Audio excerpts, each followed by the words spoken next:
All right, let's jump right in. You've got to imagine a city that wasn't just built on the land, but was actually part of the landscape itself. A place of incredible science, art, and trade, just dramatically perched on the edge of the Aegean Sea. Today, we're going to explore the absolutely remarkable ancient city of Knidos.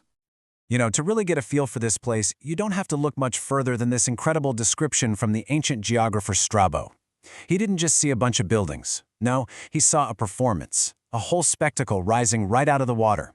And that image, it sets the stage perfectly for everything we're about to see. So think about it. How on earth do you build a major city on the side of a steep, rocky mountain?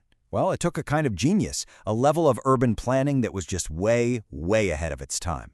So let's get into it. Let's break down how they pulled off this brilliant design. Well, their secret weapon was something called the Hippodamian plan.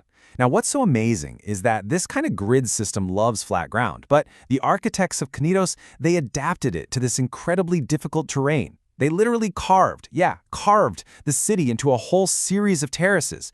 You have these parallel avenues running east to west, all linked up by steep streets and stairways. It created this perfectly organized, multi-level city that just flows down the mountainside. But the genius of Knidos wasn't just on the land. Nope. Let's turn to its economic and military heart, the two harbors that made Knidos an absolute powerhouse on the sea. And this is just so smart. See, the city was built on this narrow piece of land that connects to a peninsula, which naturally created two perfect bays. So on the north side, they set up their military harbor, smaller, heavily protected, complete with control towers and even a chain they could pull across to block an attack. Then, on the south side, you had the bigger commercial harbor, just bustling with trade ships, exporting that famous Cnidian wine that made the city rich and famous.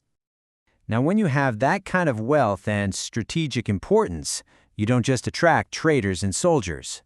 Knidos became a total magnet for some of the greatest minds of the ancient world, turning it into a leading center for intellectual life. I mean, just look at this lineup.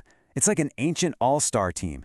You've got Eudoxus, a giant in astronomy and math, Sostratos, an architect whose fame spread all across the world, Eudoxus, a real trailblazer in medicine, and Polygnotus, one of the most celebrated painters of his era. This wasn't just any city. It was a hotbed of pure genius. And the stuff they accomplished? Absolutely monumental. Eudoxus founded the second most important medical school of antiquity, right here in Knidos. Eudoxus developed an advanced sundial, and you can actually still see the remains of it on the site today. And Sostratos, get this, he's the architect credited with designing one of the 7 wonders of the ancient world, the legendary Lighthouse of Alexandria. So Knidos wasn't just a place to live, it was an engine of innovation for the entire ancient world. Okay, you ready? Let's take a little virtual walk through the city as it stands today. We're going to climb up through those magnificent terraces and see the key structures that really define life here. So we're heading all the way to the top of the city, to the Acropolis, where you get this commanding view of everything. And this is where the great theater stood.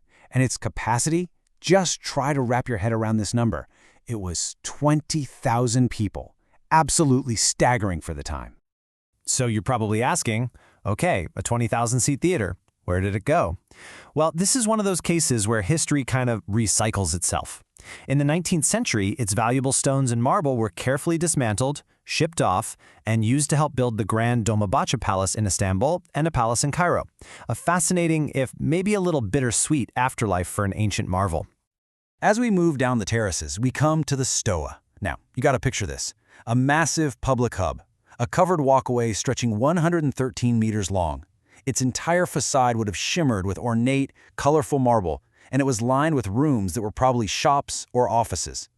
This was the social and commercial heart of the city. And of course, we have to talk about one of the city's most famous landmarks, the Temple of Aphrodite. Now, what made it so special, apart from the legendary statue it housed, was its design. It was a perfectly round temple, about 17 meters across, a really unique architectural choice. Today, you can still trace its circular foundations and just imagine its former breathtaking glory. So how do we know all of these incredible details? Well, the story of Knidos didn't just end in antiquity. Let's explore how centuries of archaeological work have pieced its incredible history back together. The modern rediscovery really kicked off in the mid-19th century when British archaeologists created the first detailed city plan. Then jump forward to 1967, and an American archaeologist, Iris C. Love, began her famous excavations, particularly at the Temple of Aphrodite.